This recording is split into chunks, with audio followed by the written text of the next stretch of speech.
রাধে রাধে। আজকের দিনটা আমার জীবনের সবথেকে শ্রেষ্ঠতম দিন। আজ হচ্ছে আমার মনদীপের শুভ জন্মদিন, এছাড়াও আমার মাতৃত্বের জন্মদিন। দেখতে দেখতে আমার বাবান সোনা 4 বছর বয়স হয়ে গেল। আজ থেকে 4 বছর আগে আমার বাবান সোনা আজকের দিনে আমার কোল আলো করে আজকের দিনে এসেছিল। শ্রাবণ মাসের 8 তারিখে, বারটা ছিল শুক্রবার, দুপুর 2:35 ঝিরঝিরে বৃষ্টির মধ্যে আমার ঘরে এসেছিল আমার বাবান সোনা। দেশে যখন চারিদিকে মহামারী ছড়িয়ে গিয়েছিল, সেই সময় আমার বাবান সোনা আমার কাছে এসেছিল। সব দিক অন্ধকার থাকলেও আমার কোলটা ছিল আলোয় ভরা। মা হওয়া মানে এই নারী জনম সার্থক। সত্যি নারী জনম সার্থক হয়ে গেছে আমার। ধন্য আমি।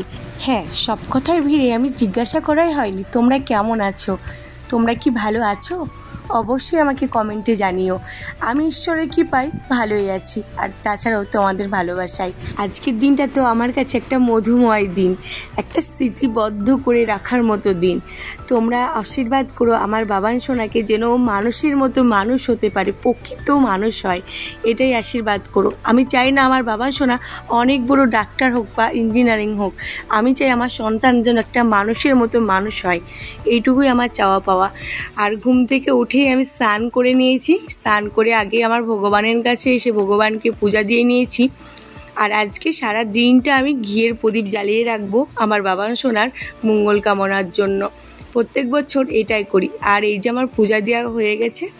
আর আমার প্রত্যেক বছর আমি বাবান সোনার জন্মদিনে আমি একটু বাবান সোনাকে নিয়ে মন্দিরে যাওয়ার চেষ্টা করি। প্রত্যেক বছরের মতো এবারও আমি বাবান সোনাকে নিয়ে মন্দিরে যাব। আমাদের এখানে যে কেষ্টরায়ের মন্দির আছে টেহট্টে, সেখানেই আমি প্রত্যেক বছর পূজা দিতে যাই। আমার বাবান সোনাকে আমি সূর্যদেবের আশীর্বাদে পেয়েছি, কিন্তু আমাদের আশেপাশে কোনো সূর্যদেবের মন্দির নেই। এই কারণে আমি ভগবানের মন্দিরেই নিয়ে যাই, কেষ্টরায়ের মন্দিরে। আমার আরাধ্যা দেবতাই হচ্ছে ভগবান শ্রীকৃষ্ণ আর রাধা রানী, তোমরা তো সকলেই জানো। কিন্তু আমি সূর্যদেবের কাছে প্রার্থনা করেছিলাম আমার বাবান সোনার জন্য, যেন আমি একটা সন্তান পাই। তা আমি সন্তান পেয়েছি। সত্যি করে সূর্যের মতো অত তেজস্বী মানে রূপে গুণে হয়নি, কিন্তু আমার বাবান সোনা সূর্যের মতোই তেজটা না ওর আছে। সেই প্রচণ্ড রাগ, প্রচণ্ড জেদ, প্রচণ্ড তেজ। এটাতে আমি বুঝতে পারি যে হ্যাঁ, আমার মানে সূর্যদেব একদম আশীর্বাদে আমি আমার বাবার সোনাকে পেয়েছি। একদম সূর্যদেবের মতোই ওই রকমই জেদ, তেজ এরকমই আছে আমার বাবার সোনার ভিতরটা, ওপরটা না হতেই পারে। আর রেডি হয়ে গেছি, ঘর গুছিয়ে নিয়েছি। বাবার সোনাকে এখন রেডি করে নিয়ে আমরা এখন মন্দিরে যাব। এই যে মন্দিরে যাচ্ছি এখন। আর এই যে ব্যাগটা নিয়েছিলাম অনেক বড় হয়ে যাচ্ছিলো বলে রেখে দিলাম। কি বলো তো, আমি পূজা করার পরে আমি কিন্তু বিছানা গুছিয়েছি, এটাতে আবার কেউ খারাপ নেব না, কারণ বাবান সোনা ঘুমিয়েছিল। আমি ঘুম থেকে উঠেই স্নান করে পূজা দিই, তারপরে বিছানা তো ছোবো না, তার জন্য পরেই বিছানাটা গুছিয়ে নিই। আর গোছানোর পরে এই যে এখন টোটো পেয়ে গেছি, রাস্তায় এসে টোটোতে উঠে পড়লাম। আর আমি একটা শাপান্ত আছে, যখন কোথাও বার হয় তখন আর অটো পাই বা অটো বা টোটো পেতে অনেক লেট হয়, বা কোথাও যাবো না, রাস্তায় যদি যাই না কেন দেখি সারাদিন দেখি এদিক ওদিক দিয়ে গাড়ি যেতেই আছে। এটা আমার সাথে হয়, তোমাদের সাথে কি হয় জানিও। আর এই যে মন্দিরে আমি পৌঁছে গিয়েছি। আমি তো খুব বক বক করতেই থাকি, তোমরা তো জানোই। আর এই যে এখন মন্দিরে যাব। আমার বাবা সোনা বলছে, দেখি মাম্মাম তুমি কি করে আসো, তোমার মাথায় লাগবে না তো, এরকমটাই বলছিল। জানো তো কি হয়েছে আমার আজকে? মন্দিরের সামনে না এখানে পাওয়া যায় ফুলের মালা, পাওয়া যায় ধূপকাঠি, ধূপ বা সব কিছুই পাওয়া যায়। আর ধূপ তো জ্বালাতে দেয় না মন্দিরের ভিতরে, বাইরে তুমি একটু মন্দিরে একটু কেষ্টরাইকে ঘুরিয়ে বাইরে রেখে দিতে পারো, এরকমটা হয়। আর আমি এবার দীপ আনতেও ভুলে গিয়েছিলাম, দীপ জ্বালানো হলো না। কোনো একদিনকে ভালো করে আমি পূজা দিয়ে যাব। আর আমি কোনো ফুলের মালাও পাইনি। এই যে মাখা সন্দেশ নিয়ে এসেছিলাম, আমাদের এখানে কেষ্টরাইকে মাখা সন্দেশই দেওয়া হয়। আর এই যে 5 রকমের ফল কিনে নিয়ে এসেছিলাম। ফুলের মালা তো পাওয়া যায়নি, ভগবান হয়তো চাইনি, জানি না। সবই তো ঈশ্বরের কৃপা। ঈশ্বরের কৃপা ছাড়া তো আমরা এক পাও চলতে পারবো না, সবই তারই কৃপা।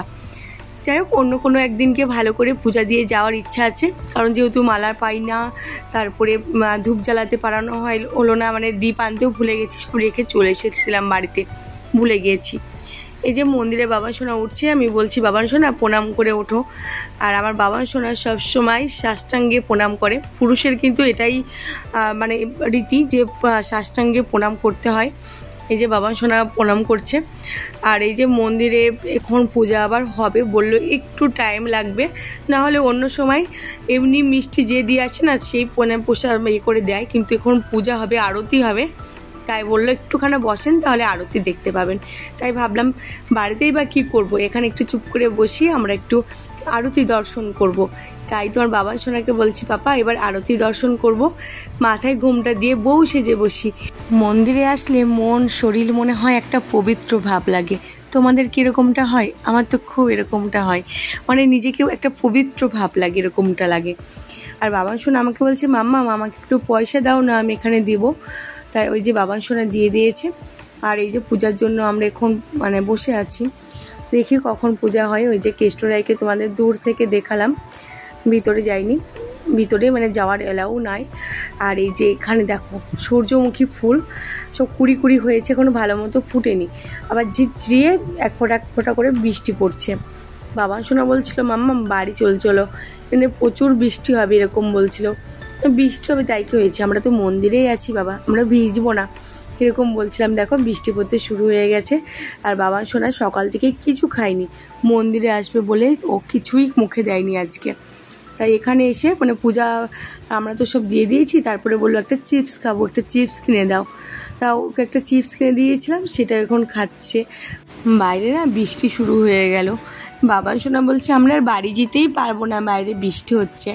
তা বৃষ্টি হলে আমার বেশ ভালোই লাগে, আগে এতটা ভালো লাগতো না, কারণ এই যে প্রচণ্ড গরম পড়ছে, বৃষ্টি পড়লে তো একটু গরমটা কম লাগছে, তাই বেশ ভালোই লাগছে।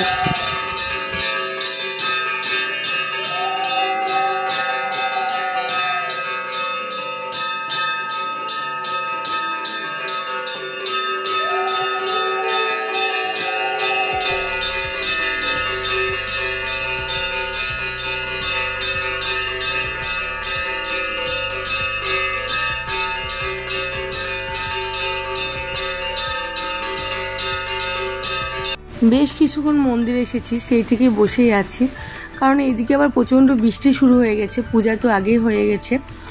তবে এই বৃষ্টি কিছুতেই ছেড়ে ছাড়ছে না। বৃষ্টি একবার মানে একটু ছাড়ছে, কম হচ্ছে, আবার বৃষ্টি শুরু হয়ে যাচ্ছে। বাবা সোনা তো এই যে খিদে পেয়ে গেছে বললাম, আর ও খুব একটা মিষ্টি জিনিস পছন্দ করে না, কিন্তু আজকে কি হয়েছে, এই যে কেষ্টরের প্রসাদ, এই মাখা সন্দেশটা ও কিন্তু খুব ভালো মতো খাচ্ছে। বলছে মাম্মা আমি পুরোটাই ফিনিশ করব। তাই বলছিল ঠিক আছে, তুমি তোমার যতটা ইচ্ছা, তোমার জন্যই পূজা দিয়েছি, তুমিই খাও। এই যে এখন টোটোতে উঠে পড়েছিলাম, বাড়ির দিকে চলে এসেছি। খুব মানে একটু কষ্ট করে এসেছি, মানে ভিজে গিয়েছিলাম। যাই হোক, তারপরে বাড়িতে এসে মা সব রান্নাবান্না করেছে, আর আমি এখন বাসমতি পোলাও বসিয়েছি। আর এই দিকে দেখো ওই বাসমতি চালের অল্প করে বাবান সোনার জন্য ভাত বসিয়েছি। আর এদিকে দেখো বাবান সোনার জন্য সব থালা রেডি করে দিয়েছি। এত তো মানে দেখানো সম্ভব নয়, কারণ আমি দেখাতে পারলাম না এত, কারণ ব্লগটা অনেক অনেক বড় হয়ে যাবে তাহলে। এই যে বাবান সোনার জন্য একটু করে ছোট্ট করে এখানে একটু সাজিয়েছি, মানে আমার সামর্থ্য মতো যেটুকু পেরেছি সেই রকমই আয়োজন করি প্রত্যেক বছর, এবারও সেই রকম একটু আয়োজন করেছি।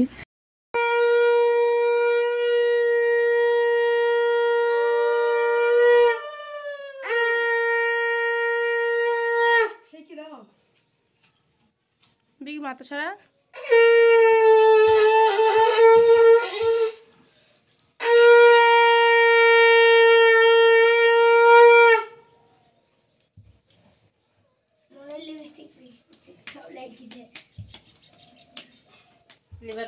এই যে মা এখন পায়েস খাইয়ে দিচ্ছে, বলছে না না দিদুন আমি একাই খেয়ে নেবো, তোমাকে খাইয়ে দিতে হবে না, এরকমটা করছিল।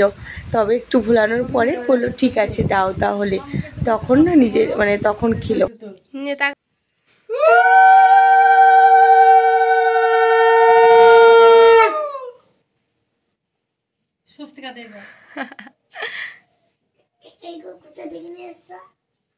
মা আশীর্বাদ করবার পরে তো আমি আশীর্বাদ করলাম, কিন্তু আর একজনকে লাগবে আমাদের, না ওই 3 জন, না হলে 5 জন, না হলে 7 জন, না হলে 9 জন, এরকম একটা নিয়ম থাকে। তবে আমরা তো 2 জন দিয়েছি, আর একজনকে আবার কোথায় পাবো। তা বোন আছে ঠিক করে, ক্যামেরা ধরে আছে, ফোনটা ধরে আছে। তাই বোনকে বললাম তুই তো মাসিমণি হোস, তুই তো আশীর্বাদ করতেই পারিস, তবে তুই আশীর্বাদ করে দে, তাহলে 3 জনের হয়ে যাবে। তবে বোন বলছে ঠিক আছে তাহলে আমি আশীর্বাদ করছি। এই যে বোন এখন আশীর্বাদ করে দিল, তোমাদের একটু মানে দেখানো হয়নি।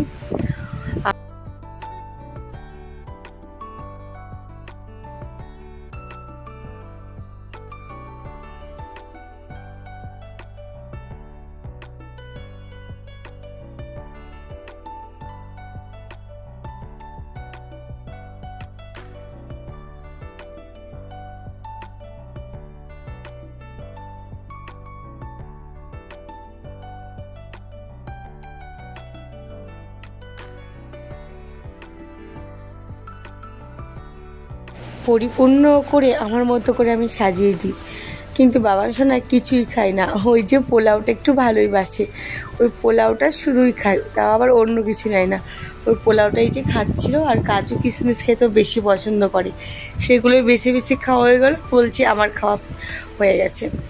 বিকেলের দিকে আসতে পারি না, ফোনটায় চার্জ ছিল না, আর এদিকে আমি খুব ব্যস্ত ছিলাম, সবাইকে একটু লুচি তরকারি দেবো বলে ওই লুচি তরকারি বানিয়েছি। এই যে লুচি, প্রচুর লুচি ভেজেছি, লুচি সব ফুলকো ফুলকো, তাই হয়ে গেছে একটা বড় গামলার 1 গামলা লুচি। তারপরে এবার কেক কাটবো, বেলুনগুলোও সাজিয়েছিলাম আমি, কিছুই দেখানো হয়নি, এটা মন্দির থেকে এসে বাবার সোনা ফুলে দিয়েছে, আমি কিন্তু সাজিয়ে নিয়েছি। আর এই যে চলো আমাদের কেক এখন কেক কাটার পর্ব চলবে। আর এখন এই যে মোমবাতিগুলোকে ধরিয়ে নিই। আমি ওই মোমবাতি লিবানোটা আমার আর পছন্দ নয়, তার জন্য মোমবাতি আমি লিবাতে দিই না কোনো দিন।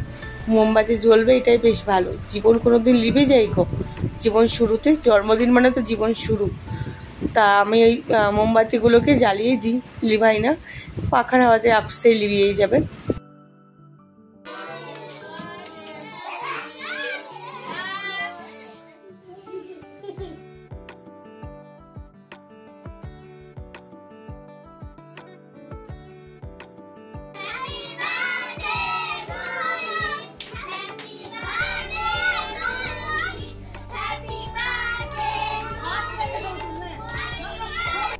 কেক কাটার পর্বটা আমাদের মিটলো এখন, আর মা এদিকে থালাগুলোকে রেডি করে নিচ্ছে। ওই যে বললাম না লুচি বানিয়েছি, লুচি, পায়েস, ওই যে চানা, আলু, পনির, ওই যে একটা নিরামিষ সবজি, আজকে আমাদের পুরো নিরামিষ হয়, বাবার সঙ্গে আমরা আমিষ দিই না। লাড্ডু ছিল, সাদা মিষ্টি ছিল, কেক ছিল, আর এরকম ছিল রসগোল্লা যেটা বলে। এই যে মামি এখন সবাইকে দিচ্ছে, বাচ্চাদের এই সবজিগুলোকে দিচ্ছি না, কারণ কেউ বসে খেতে চাচ্ছে না, সবাই বাড়িতে নিয়ে চলে যাচ্ছে, আর বাচ্চা তো গায়ে ফেলবে, ওই জন্য আর দিলাম না। আর এই যে এখন মামি সবাইকে দিচ্ছে। আর আজকের ব্লগটা আমি এই পর্যন্ত রাখছি, আশা করি তোমাদের ভালো লাগবে। কেমন লাগলো সেটা অবশ্যই কমেন্ট বক্সে জানিও। আর আমার মাথা ধরে গেছে, এখন খাওয়া দাওয়ার পর্ব শেষ, মিটে গেছে। আর এখানে ব্লগটা শেষ করলাম। রাধে রাধে।